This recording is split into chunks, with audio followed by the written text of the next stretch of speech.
In today's episode, I'm going to answer a question from one of my newsletter readers, Ben, who's thinking of starting a business and wanted my advice. So he wrote in saying, "Hi Evan, we've been looking to start an opportunity for our own business for a couple of years now. First we wanted to buy a butchery, but then we had a closer look. The butchery was not as busy as the current owner said it was. So we left it there. Then we wanted to buy a truck, which is currently still an option, but there's another option available in our town. How do we get started? And what will we need for the bank except for a business plan?" So thanks for the question, Ben. A couple of ideas in there. So the first thing, when you're starting a business, number one rule, you have to do something around your passion. You got to start a business around something you're really excited about, something you wake up, you want to go do every morning. This is an exciting opportunity. As an entrepreneur, you get to pick your job. You get to pick what you wake up and go and do every morning. So why not do something that gets you really excited? On top of that, when you are really excited about it and you bring a lot of passion to your business, then you're more likely to be successful at it. You're more likely to push through all the hard times that are ahead of you, and you're more likely to build up a company that you can really be proud of. You see entrepreneurs who start a business just to make money, they rarely do. Usually it's because they're not really excited about the business and they fail at the first sign of trouble. They quit and they want to go off and do something else. So it may be being a butcher, it may be doing a truck business. Those are two seemingly completely different ideas, but is there something you could bring to that that's uniquely you and that you have a strong passion for? So if you're examining those businesses because you really feel an intense desire to do it, that's a potential. If you're looking at it just as something to do and hopefully make some money, then I would try to search for something else that you think you have a better shot of at really enjoying and really love doing. So that's kind of number one rule of entrepreneurship, at least for me, is you got to build around something that you're super passionate about. And if you look at the famous entrepreneurs and how they got started, look at any famous successful entrepreneur that you admire, look back at their story, and it'll always be they started their business because they had a really strong passion for what they were doing, wanted to change the way something was done in their industry, or they're really frustrated with something. It wasn't, I set out to make a lot of money. So again, usually the guys who just start to try to make money rarely end up making a lot of money. So you got to start on your passion. The next second bit of advice for you would be the amount of money that you'll make will be in direct proportion to how much value you add to your customers. So think about what you can bring that's unique to whatever business that you're starting, and how can you add just an overwhelming amount of value to your customers. The more value you can bring, the more money you're gonna make. So how can you be super useful, super helpful, go above and beyond in as many areas as you can, and that's where, when you're really passionate about what you're doing, you'll start to get those kind of ideas. If you're just doing it for the money, it's gonna be hard to come up with unique ideas to be able to grow it beyond where it currently is. Hopefully that helps give you a starting point. There's no right or wrong answer. If you're really passionate about it and you're able to provide a lot of value to your customers, that's a good recipe for success right there, and it could be any industry. Your second part was about what you need to go to the bank with besides a business plan. For a startup, to be honest, banks are not really a super friendly place to go for entrepreneurs. They want to risk very little capital in ventures that they seem as being risky or startup. So the chances of you getting a loan for a business are pretty poor. Typically they want to see at least 3 years of history and that you're profitable. They're thinking, if your business goes under, what can they take? Right? So if it is a trucking type of company, there's that truck that they can take. So they want an asset that they can take back. If it's a more service type of business, or you're carrying inventory that they would have a hard time selling, that's a lot harder to finance than just something where they can actually pull equipment or land or other assets back. So the only other way to do it would be to have a personal guarantee. So if you have your own personal credit, then yes, it's for the business, but you're personally guaranteeing it that if the business goes under, you're still on the hook for whatever loan that you want to take out. So hopefully that helps. I always try to recommend bootstrapping if you can. Banks are typically not a great source for startups. There may be some government programs, you may be able to get an angel investor, but your best bet, especially at the start, is to try to bootstrap it as much as you can. Get it to the point where at least you're making some money coming in from customers, and then see if you want to expand by going out and getting an investor or a loan, which would be a much more favorable rates because you've done the hard work of starting up. Or you continue to bootstrap it if you think that you're going to have a good go at it.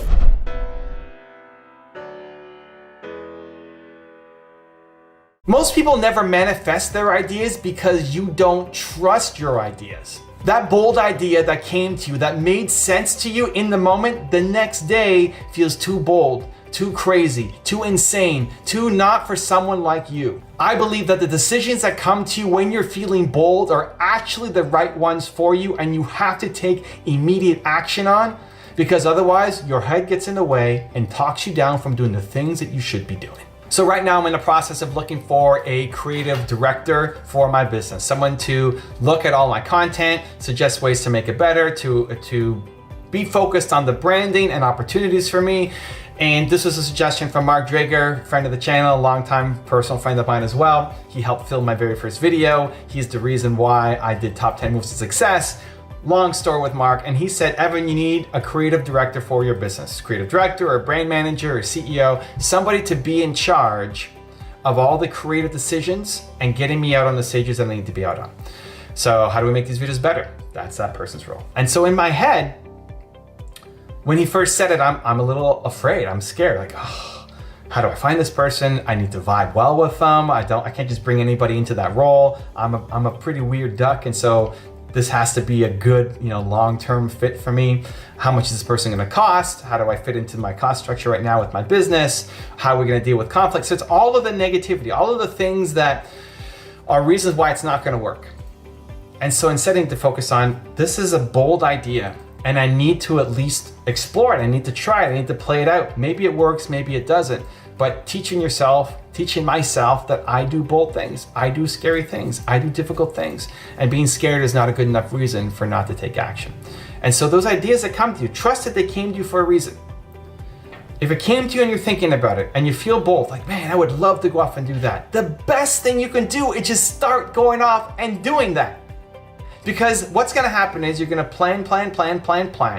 You're gonna spend all your best energies just stuck in planning mode. Instead of actually going out and taking action, you're gonna tell your friends about it. They're gonna tell you it's a stupid idea. You're gonna sleep on it. You're gonna wake up and tell yourself it's a stupid idea. And then what happens is no momentum.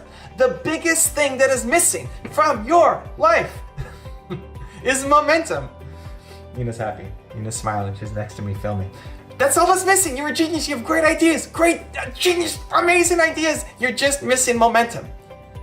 Because once you get the idea, you sit on it and then you tell yourself why you can't do it instead of going off and proving to yourself that you can. So how do you find the ideas and then how do you take action on them? I'm gonna give you a 3-step process. Step number 1 is go for a walk, have a shower, do whatever the thing is that makes you feel energized, creative, and in the zone, right? If you're constantly just in front of your phone and stressed out all day long, you're not gonna come up with creative ideas. So where do you get creative ideas? I get creative ideas when I'm driving. I get creative ideas when I'm in the shower. I get creative ideas when I'm walking. I don't really meditate, so I don't get ideas when I'm doing that. But it's time when there's nothing scheduled.